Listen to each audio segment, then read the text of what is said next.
जो लोग हर समय ज्यादा सोचते रहते हैं उनके लिए ये कहानी जरूर पढ़ें। एक बार चीन के एक हिस्से में बहुत बड़ा मठ था जहां लगभग 500 भिक्षु रहते थे। वो सभी अपने गुरु के मार्गदर्शन में खुद को जानने का अभ्यास कर रहे थे।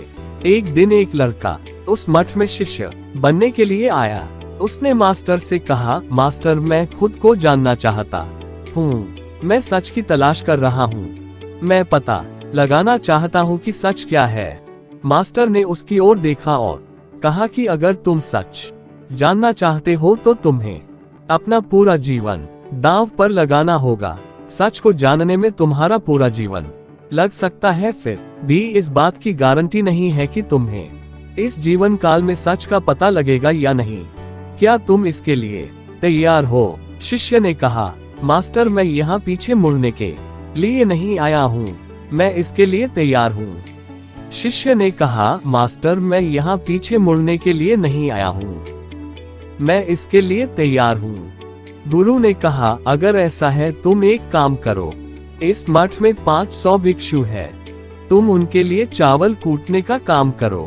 बस सुबह से शाम तक चावल कूटने का ही काम करो और जब तुम थक जाओ तो सोने चले जाओ। फिर अगली सुबह उठकर चावल को कूटना शुरू कर दो। इसके अलावा कुछ और मत करना।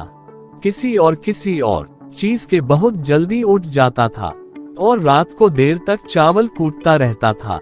जब वह थक जाता तो उसी कमरे में सो जाता था जहां वो चावल कूटता था।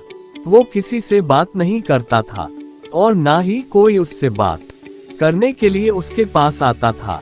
कुछ महीनों तक चावल कूटते हुए उसके मन में पुराने विचार आते रहे, लेकिन उन विचारों को कोई नया विषय नहीं मिला, तो वह अपने आप ही मिट गए।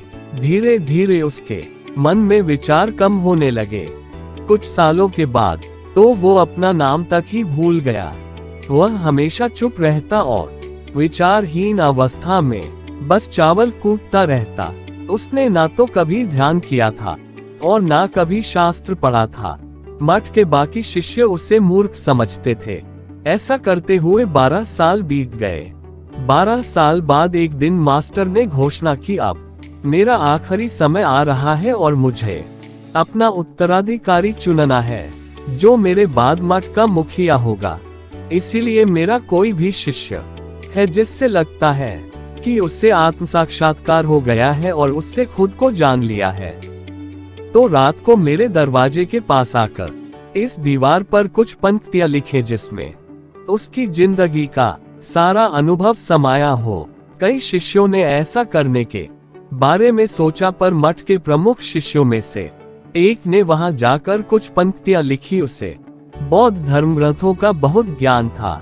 सभी शिष्यों को लगता था कि वो इस मठ का उत्तराधिकारी बन सकता है। उसने लिखा था कि मन एक दर्पण की तरह है जिस पर विचारों और इच्छाओं की धूल जमा हो जाती है। इस धूल को हटाने के लिए ही ध्यान है। जिसकी धूल हट जाती है और मन का दर्पण साफ हो जाता है, वो मोक्ष को प्राप्त कर लेता है।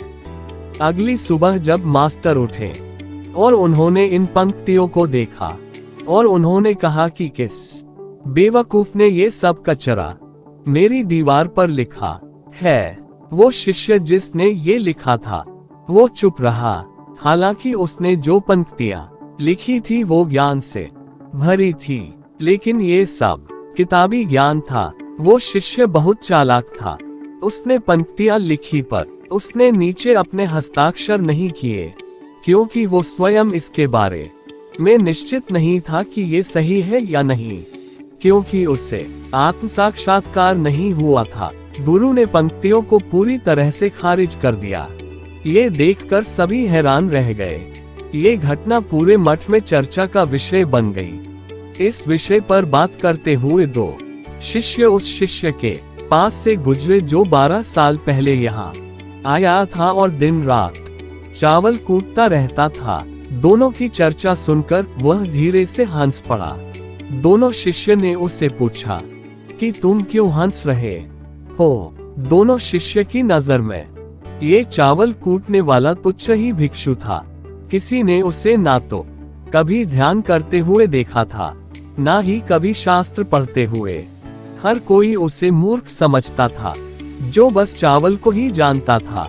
उस मठ में बहुत बड़े बड़े विद्वान थे, लेकिन उस चावल कूटने वाले को किसी से कोई मतलब नहीं था।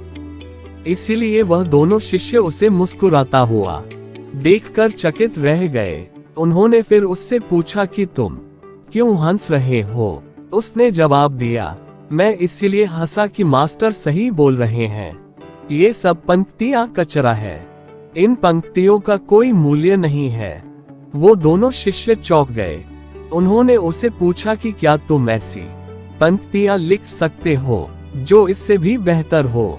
चावल पीसने वाले ने जवाब दिया, नहीं, क्योंकि मैं अनपढ़ हूँ, लेकिन हाँ, मैं कुछ पंक्तियां कह सकता हूँ। अगर तुमने उन पंक्तियों को तुम लिख सकते हो तो मैं तुम्हारे साथ जाने के लिए तैयार हूँ। उन दोनों शिष्यों ने कहा, ठीक है। वे मास्टर के कमरे के पास गए और चावल कूटने वाले ने कुछ पंक्तियां बोली और दूसरे शिष्य ने उस दीवार पर लिख दिया और उन पंक्तियों के नीचे लिख दिया कि चावल कूटने वाला। उन्हें लगा कि मास्टर इस पर भी गुस्सा करेंगे। जो पंक्तियों उसने लिखने के लिए कहा था बहुत अद्भुत थी और वो पंक्तियां थी, मन तो बस एक का भ्रम है, ना तो मन है, ना ही मन का कोई दर्पण है, और जब मन ही नहीं है तो धूल कहाँ ठहरेगी। जो ये जानता है वो सच को जान गया। जब गुरु ने ये पंक्तियां देखी तो वे आधी रात को उठे और चावल कूटने वाले के पास गए। वह सो रहा था। मास्टर ने उसे जगाया और कहा कि ये लो मेरी छड़ी और मेरे वस्त्र ले लो। आज से तुम मेरे उत्तराधिकारी हो, लेकिन इस मठ को छोड़कर कहीं दूर चले जाओ, क्योंकि इस मठ में बहुत सारे विद्वान हैं जो खुद को तुमसे ज्यादा श्रेष्ठ मानते हैं और वो तुम्हें मार देंगे। वो इस बात को बर्दाश्त नहीं कर सकते कि एक साधारण सा चावल कूटने वाला उनसे ज्यादा विद्वान निकला। तुम्हें वह सारा ज्ञान हो गया है जो मुझे है। तुम्हें ये सारा ज्ञान चावल कूटते कूटते हुआ है, और मुझे पता है कि तुम जहां भी जाओगे लोग तुम्हारे पास आने लगेंगे, क्योंकि जब कोई फूल खिलता है तो उसकी महक हर तरफ फैलने लगती है। उसने अपने गुरु के पैर छुए और रात को ही वहां से चला गया। अगर हम अपनी जिंदगी में देखें तो पाएंगे बहुत से लोग सोचते हैं कि ध्यान केवल एक ही जगह बैठकर आंखें बंद कर कर ही किया जा सकता है, लेकिन हकीकत में ऐसा नहीं है। ध्यान तो चलते चलते भी किया जा सकता है। अपना कुछ काम करते हुए भी ध्यान किया जा सकता है। असल में ध्यान का मतलब यह है कि आप जो भी काम कर रहे हैं उससे अपनी शिद्दत से करें कि आपको आपके शरीर का ख्याल भी ना रहे। बिल्कुल उस चावल पीसने वाले की तरह जो चावल कूटने में इतना मगन हो गया कि उसको खुद का कोई ख्याल ही नहीं रहा। उसने चावल कूटते हुए ही उसने आत्म साक्षात्कार प्राप्त कर लिया। हर समय वर्तमान में रहना और कुछ नहीं सोचना। मन तब तक ही है जब तक विचार है। जब विचार ही नहीं रहेंगे तो मन भी गायब हो जाएगा। जब मन ही नहीं रहेगा तभी तुम अपने आप को अच्छे से जान पाओगे।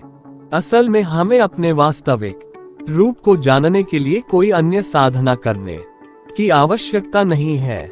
हम जो कुछ भी कर रहे हैं बस उसमें हमें पूरी तरह से खो जाने की जरूरत है। अपने काम में इस कदर से लीन हो जाओ क्या आपका काम भी ध्यान बन जाए।